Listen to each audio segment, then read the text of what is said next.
hands. I feel like y'all are probably getting tired of looking at my hands. Sorry about that. So I painted them to make them a little, not my hands, I painted my fingernails to make them a little bit more interesting. And pretty soon we will go back to videos that are not just my hands doing things. Yesterday was our first video on New Year's resolutions. Today's our second video on New Year's resolutions. And yesterday I told you that all of your goals sucked. I told you what was wrong with them, why they're not going to work out, why you're doomed to failure. I just Godzilla'd on in and squished them all, and your whole future was left laying around you in rubble. And today I would like to pick up that rubble and see if we can build something from it. The way we're going to do this is with a couple of really simple rules.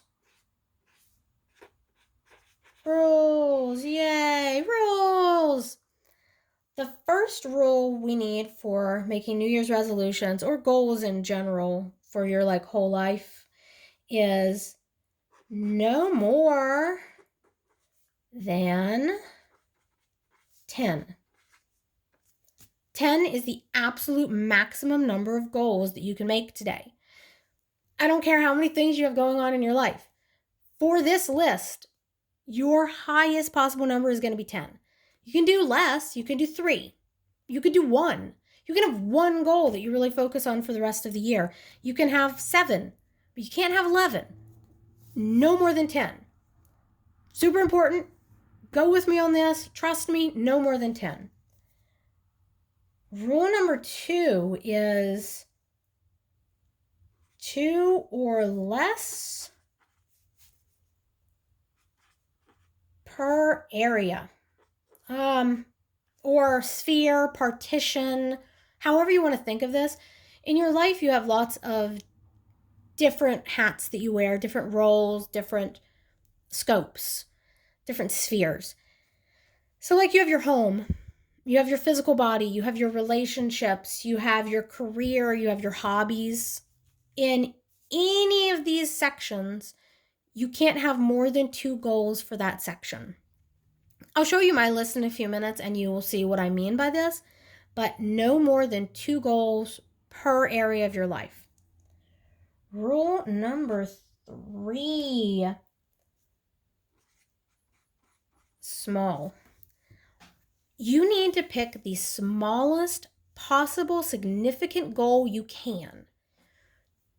That seems kind of counterindicated because of those whole sayings if you reach for the moon, at least you end up, if you shoot for the moon, at least you end up amongst the stars. That kind of doesn't work out that way. So if you make a goal, and it's good that you have faith in yourself, it's good that you think you can do a big thing. That's actually pretty awesome that you feel like you can get a lot done in a year. So let's say whatever the thing is you think you can do in a year, you can do 20 of them. You think you can do 20 of this thing in a year. I would say cut that in a quarter. Have your goal be 5. The reason why I say that is if you complete the goal, that just motivates you to work harder. There's no gatekeeper standing there saying, no, your goal this year was 5. You can't do 7. That's not true.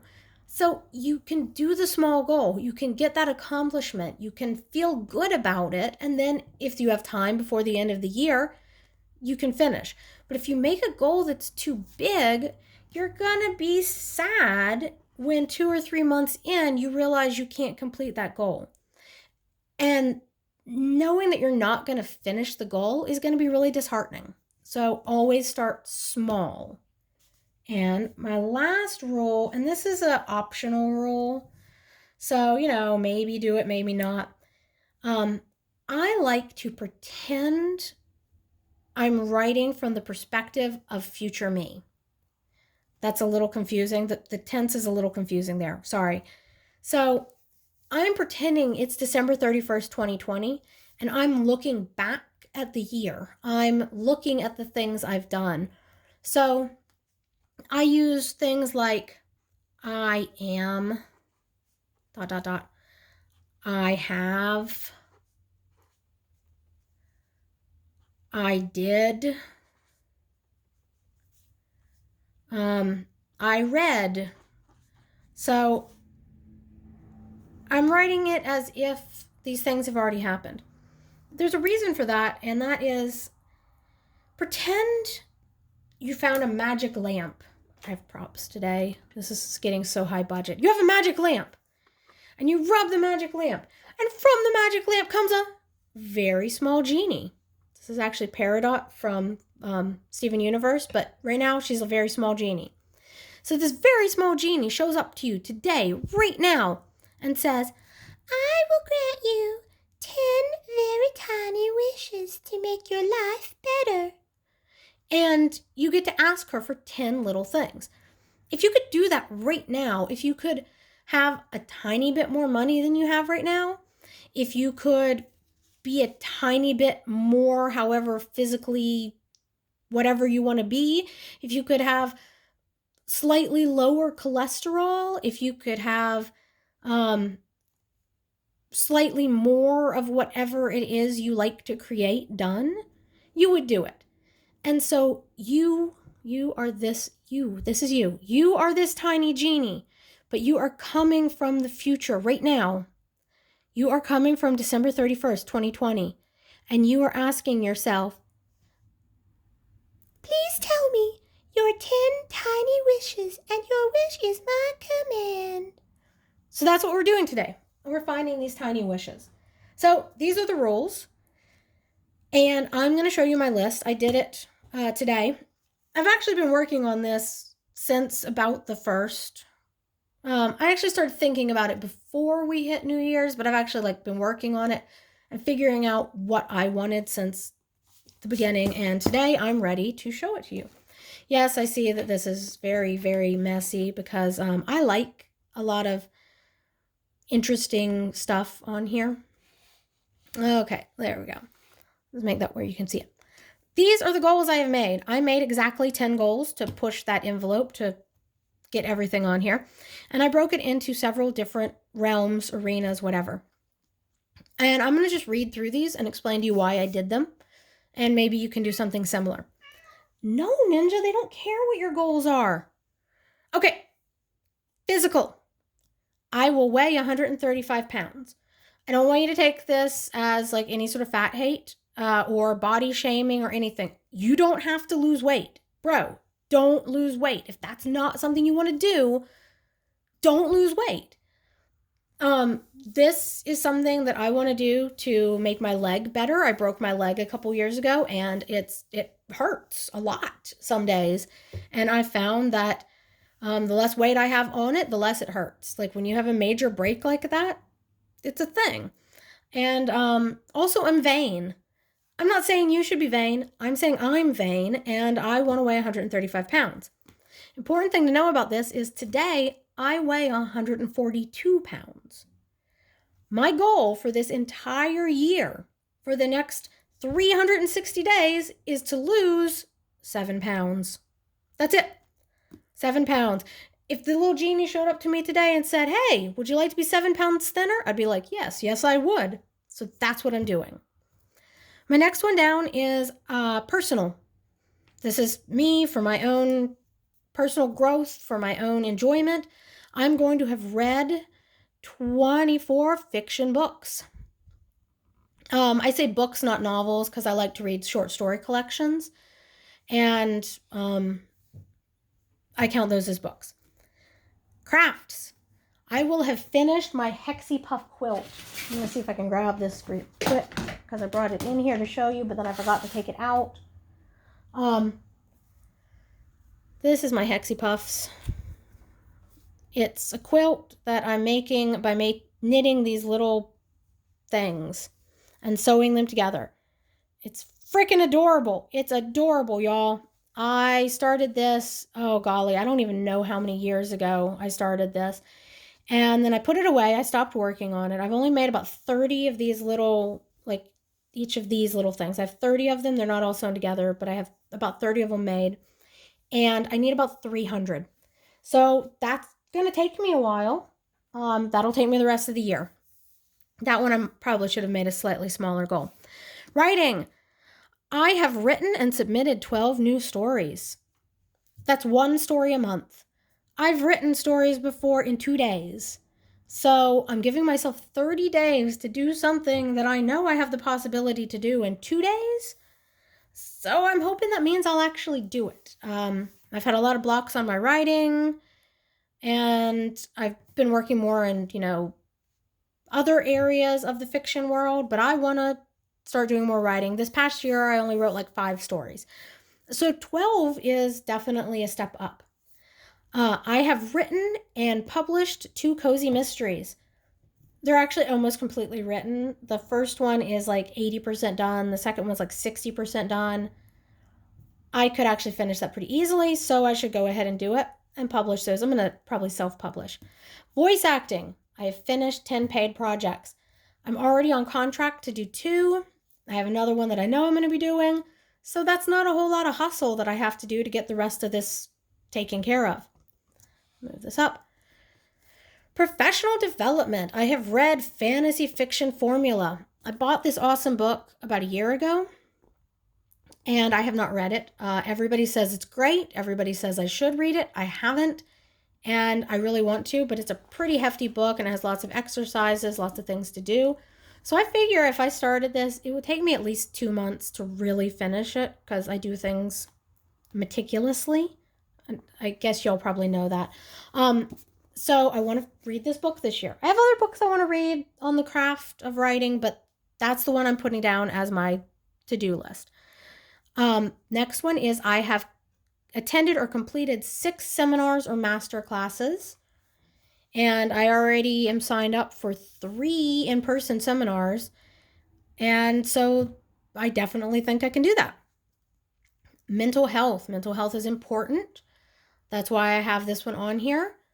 For me, mental health is, I have read Complex PTSD from Surviving to Thriving. One of my friends gave me this book back in June of this year, and I've only gotten this far, right there. That's it. That's all I've been able to read. And that took me a couple of months because I can only read about a paragraph or 2 of this at a time because it's upsetting. It's upsetting in a good way. It's upsetting in a way where I'm having to think about things, learn about myself, grow as a person. But it's going to take a really long time. And sometimes after doing this, like reading a little bit of this and working through the exercises, sometimes that's it for me for the whole day. Like it can ruin my productivity. Like sometimes I work on this and I have to go to bed. I have some mental health issues. It's a thing that, everybody should be working on. And home. My craft room is purged, cleaned, and organized. Most of my house I'm really happy with it. I'm happy with the decorations I have up. I'm happy with how clean it is. I'm happy with what I have, the amount of items, except for my craft room. I have so much stuff in there that I don't even know what it all is. Before I moved into this house, I did like a KonMari purge of most of my possessions so that I was only taking stuff that sparked joy. I ran out of time because I thought I had 2 extra weeks to move, and I ended up not having those 2 extra weeks.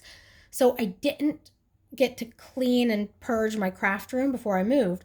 So I just brought all of that junk with me, and I can't even use that room. Like it makes me upset to go in there. It makes me sad to see all this stuff that I didn't finish doing before I moved.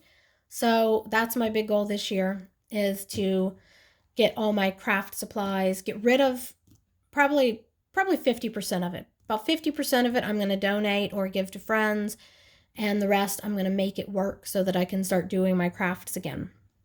Because I used to scrapbook and book binding and all sorts of stuff, sewing. I don't do any of that stuff because it's not possible in there. So this is my list. And if you notice, aside from this first one where I messed up the wording, it just should have said I weigh 135 pounds. Everything is in that weird future, I'm in the future looking back tense. I only have 10, no more than 2 in any segment. And aside from the Hexie Puff quilt, all of these are small, reasonable, doable goals. Now, I know there are lots of steps in here. You know there are lots of steps in all of these, and that's what we use this for. Oh, let me pull back a little. You don't have to buy these. You can make these. You can just draw this out yourself. Any of this stuff that I have that's a template, you don't have to use the store-bought version.